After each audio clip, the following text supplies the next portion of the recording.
திறந்தது மணிக்கதவு மரகத பதுமையை இனி தழுவு இடையில விழுந்தது இளமனசு இருக்கிற சுகம் அது பல தினசு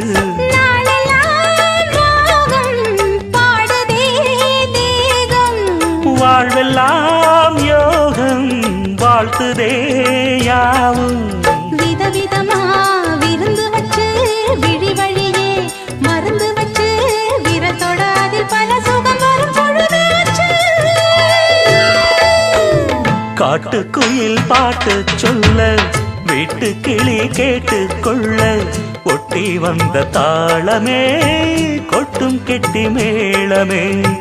தொட்டணைக்க வேணுமே பட்டு கிளி நாணுமே காட்டுக்குயில்